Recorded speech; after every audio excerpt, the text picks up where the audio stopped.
आजकल जनता र युवाहरू राजनीतिकबाट निराश छन्।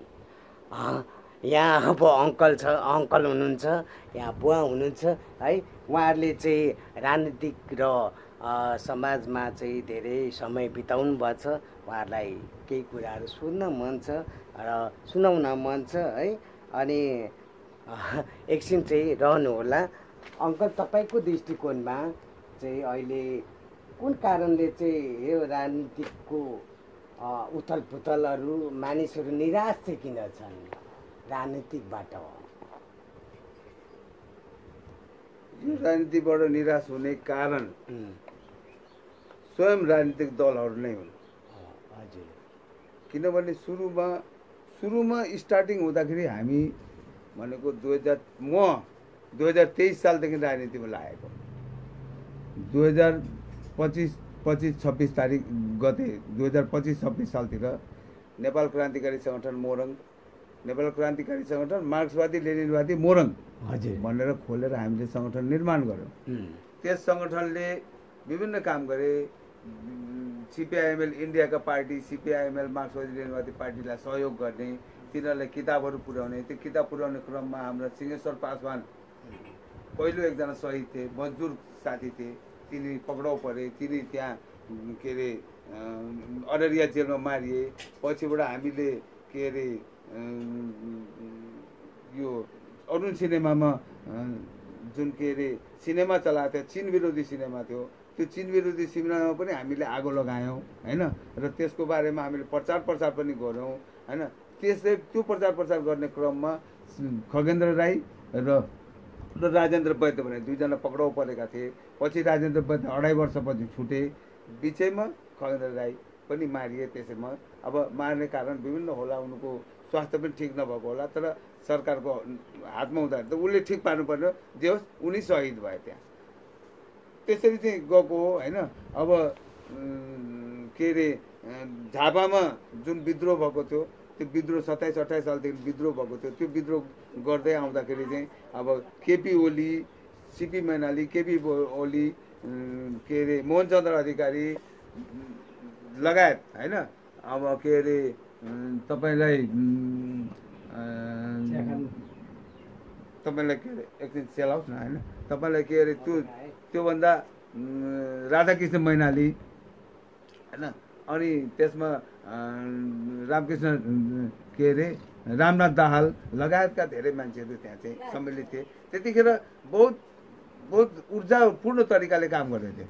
उनीहरू सबैजनाले इमान्दारीका साथ काम गर्दै थिए। सुरुमा जहिले पनि युवा पिँढी जुन हुँदाखेरि युवा पिँढीले के गर्छ भने अर्कालाई राम्रो होस् भनेर सङ्घर्ष गर्छन्, अर्कालाई राम्रो होस् भन्छन्, उनीहरूको लागि लडाइँ गर्छन्। त्यसले ती युवाहरूले चाहिँ ती युवा नेताहरू जतिखेर ती नेताहरू युवा थिए त्यतिखेर उनीहरू इमान्दार थिए। यहाँ पनि त माधव नेपाल पनि थिए होइन। मैले सङ्गठन बनाउँदाखेरि 28 सालमा माधव नेपाललाई पार्टीभित्र सम्मिलित गरेको थियो। त्यतिखेर तिनी पनि युवा थिए। युवा बेलामा मान्छे जहिले पनि इमान्दार हुन्छन्। त्यसकारण युवा शक्तिलाई हामीले जहिले पनि अगाडि बढाउनु पर्छ भन्ने कुरा हो यो मेरो चिन्ता।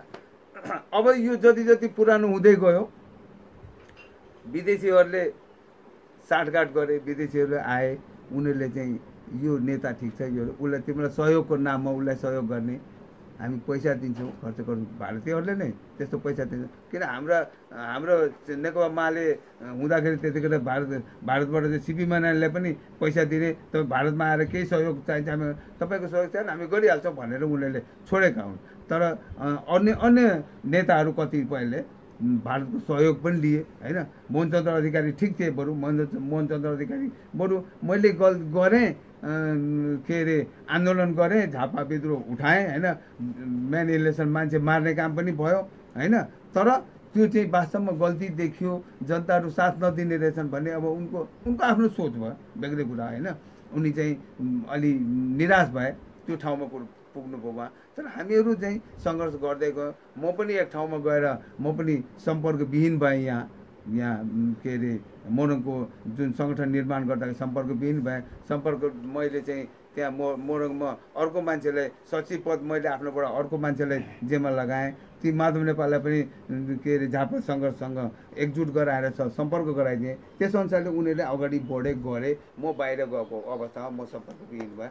तर तिनीहरूले जुन काम गर्दै गए नि, काम गर्दै गइसकेपछि उमेर जसरी जसरी बढ्दै जाँदो रहेछ त्यसै त्यसै शरीर कमजोर हुँदै जान्छ अनि मान्छेमा चाहिँ लोभ पलाउँदै जाँदो रहेछ हो। यी नेताहरूमा त कोही मतलब 100 1-2% 5% लोभी पापी भएनन्, तर 95% त लोभी पापी नै भए। हजुर, किनभने यो सङ्घर्ष भनेको, जनताको सङ्घर्ष भनेको कुनै सानो एकचोटि आन्दोलन गर्ने बित्तिकै जेनजीले आन्दोलन गर्यो 24 घन्टाबाट सत्ता पल्टाइदियो, त्यसरी होइन। यो आन्दोलन के हो भने लामो सङ्घर्ष हो। बहुत लामो समयसम्म हामीले सङ्घर्ष गर्नुपर्छ अनि लडाइँ लड्नुपर्छ अनि सत्ता परिवर्तन छ।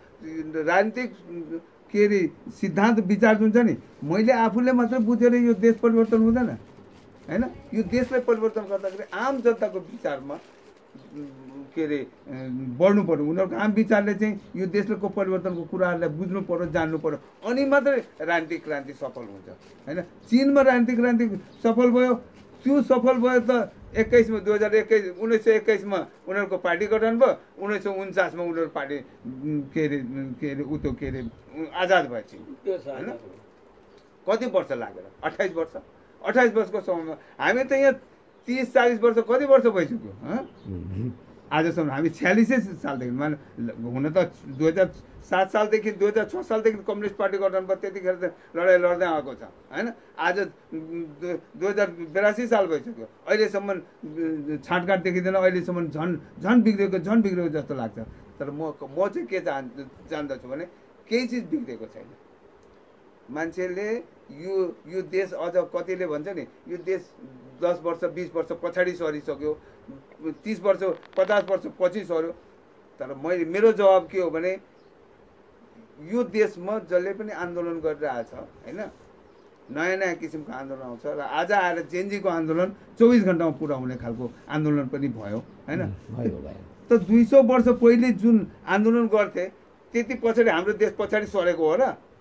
अबका पुस्ताले राम्रो किसिमले आन्दोलन गर्छ, उनीहरूले तुरुन्तै चेन्ज गर्न सक्छ।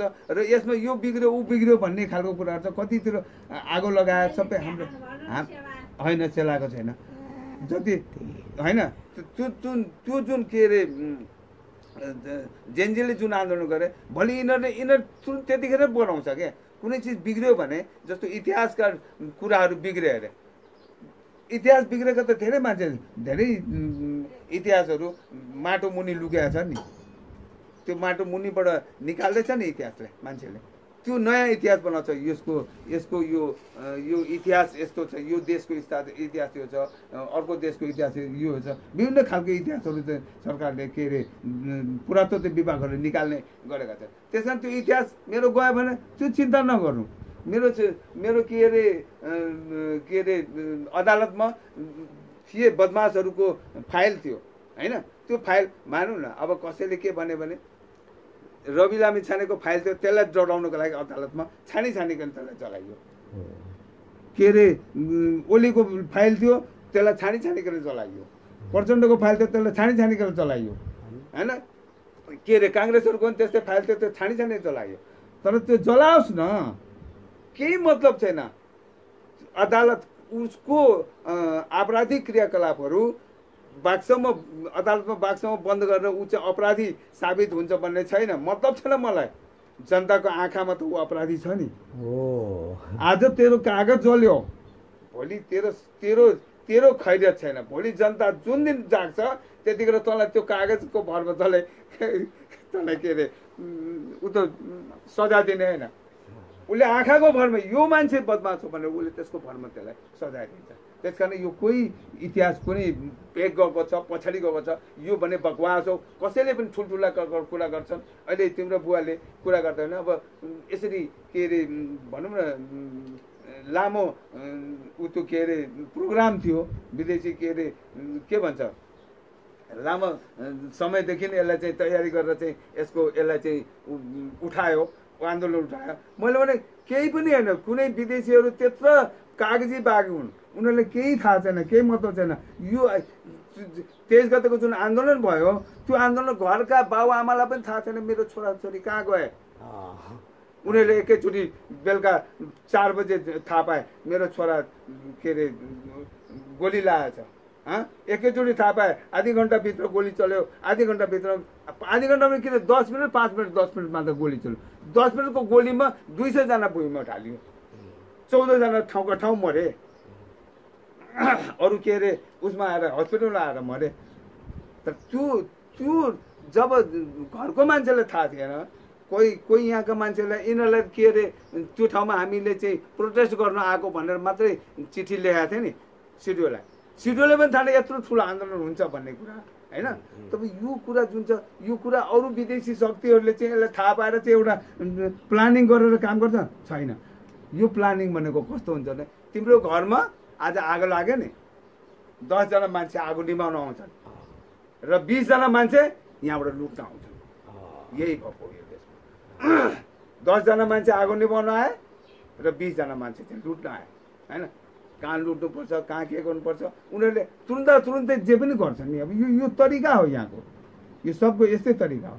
यसलाई हामीले यसरी नै सम्झनुपर्छ, कुनै ठुलो कुरो छैन। र देश बनाउने कुरो के अरे यो देश तुरुन्तै बनाउन सकिन्छ, कुनै उयो छैन। 1 अरबको काम कारवाही गर्नु छ भने 10 अरब निकासा हुन्छ। मैले देखेको छु कति ठाउँमा 90,000 निकासा भएको छ, 10,000 को काम भएको छ। काम हुँदा 10,000 पैसा 90,000 निकासा हुन्छ। 2 लाख के अरे 4 लाखको काम हुन्छ, 2 लाख पहिले इन्जिनियरलाई खुवाउनु पर्छ।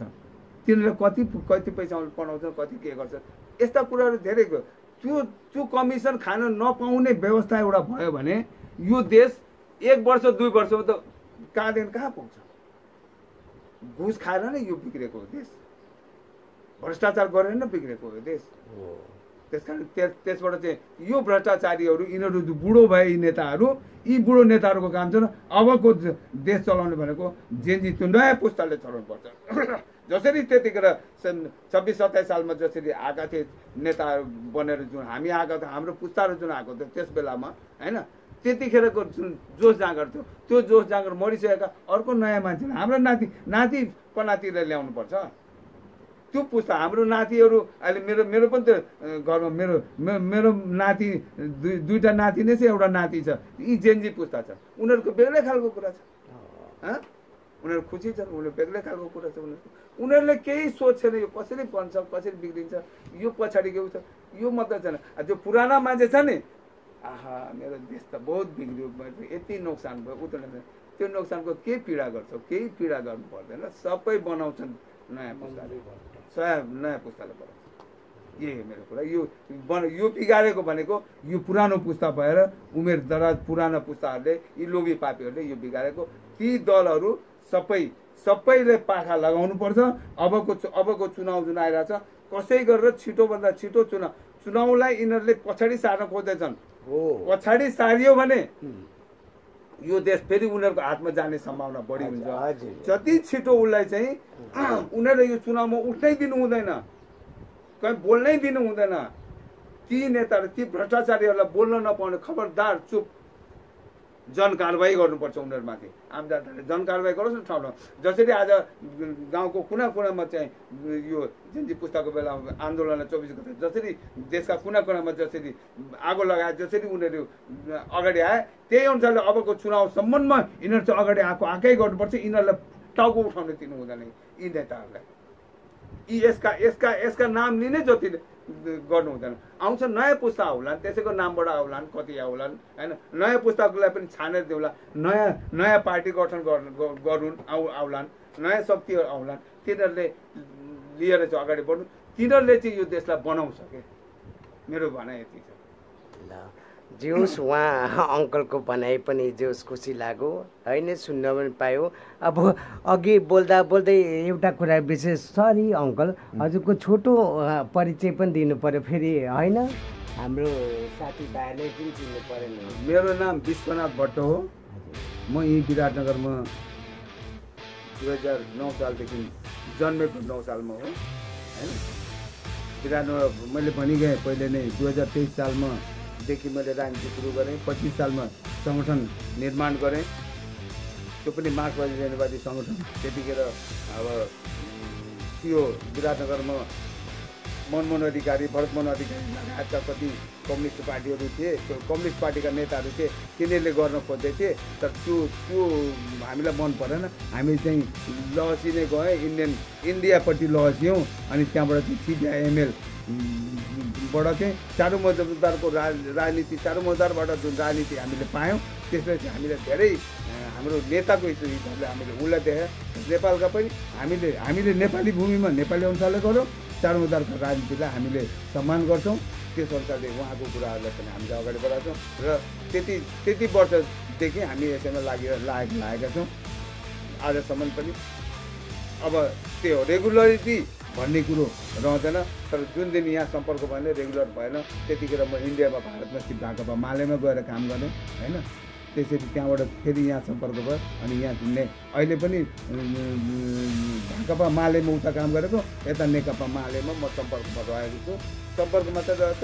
अरू अब राजनीतिक काम त अब नेकपा मालेभित्र पनि जुन नेताहरू छन् तिनीहरू बुढेसकाल लागेको छ। त्यस अनुसारले मैले भन्ने कुरा त्यही भन्ने।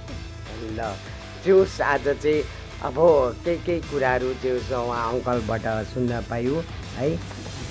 अब सुनिदिनु होला अनि विचार गर्नु होला, हामी कहाँ जाँदैछौँ, कुन जाँदैछौँ, कसरी जानुपर्ने, कसरी हिँड्नुपर्ने नसोचिकन चाहिँ नहुने हो।